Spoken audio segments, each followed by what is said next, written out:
From Plains to the presidency. The early life of Jimmy Carter. James Earl Carter Jr. was born in Plains, Georgia, on October 1st, 1924. Plains was a small town surrounded by peanut farms. Carter's father, Earl, was a successful businessman who instilled in his son a strong work ethic. Carter's mother, Lillian, was a registered nurse who instilled in him a deep sense of compassion.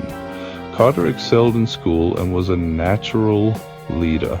He dreamed of a life beyond Plains and won admission to the United States Naval Academy in Annapolis, Maryland. The Naval Academy was a prestigious institution and a demanding environment, but Carter thrived there. He graduated in 1946 with a degree in engineering.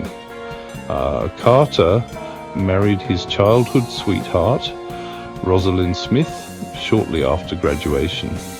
They began their life together in the Navy, where Carter served on submarines and rose quickly through the ranks. He was recognized for his intelligence and dedication.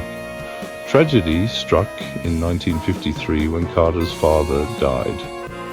Carter faced a difficult decision and chose to leave the Navy, returning to Plains to take over the family's peanut farming business. Although Carter might have seemed destined for a quiet life, he had other plans. He entered politics, served in the Georgia State Senate, and became governor of Georgia in 1971. It was a time of great change in the South, and Carter navigated the era with a blend of pragmatism and idealism. He caught the attention of the nation and decided to run for president. A governor in the New South navigating change in Georgia. The American South was changing rapidly in the 1960s and 70s. The civil rights movement had challenged the old order, segregation was ending, and new voices were demanding to be heard. Jimmy Carter, as governor of Georgia, found himself at the center of this transformation. Carter was a moderate on racial issues.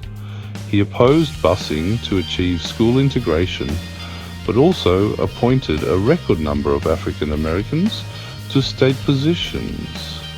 He spoke of a new South, one that would be more just, more equitable, and would embrace opportunity for all its citizens. Carter's governorship was not without its challenges. The economy was struggling, and there were tensions over race relations. Carter faced these challenges head-on, bringing a common-sense approach to governing. He listened to the concerns of all Georgians and sought to find solutions that worked for everyone. Carter's time as governor was a period of significant growth for him. He learned the art of compromise, honed his skills as a leader, and developed a deep understanding of the issues facing the nation.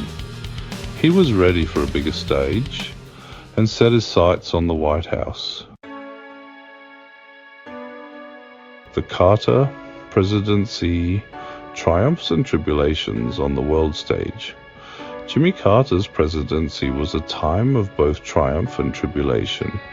He came to office in 1977, promising honesty and integrity, seeking to restore faith in government after the Watergate scandal. He faced a daunting array of challenges. The Cold War was still raging, the economy was stagnant, and the energy crisis gripped the nation. Carter achieved significant foreign policy successes. He brokered the Camp David Accords, a historic agreement that brought peace between Israel and Egypt.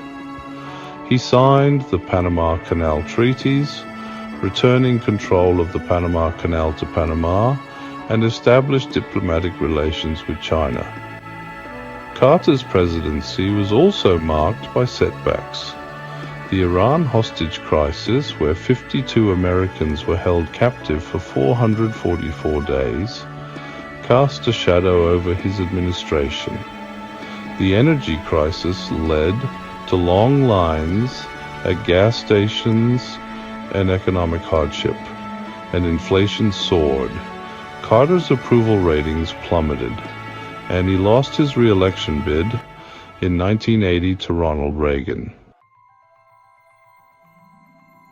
The measure of a man, Carter's enduring legacy.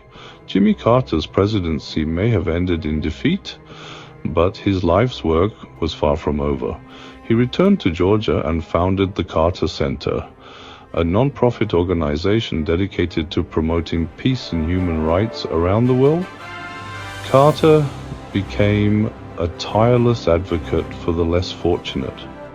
He traveled the globe, monitored elections, mediated conflicts, worked to eradicate diseases, and helped build homes for the poor. He never sought the limelight or complained about his fate. He simply went about doing good. Jimmy Carter received the Nobel Peace Prize in 2002, a fitting tribute to a life of service. He was a man of deep faith who believed in the power of forgiveness and the goodness of humanity. He left the world a better place than he found it, and set an example for us all.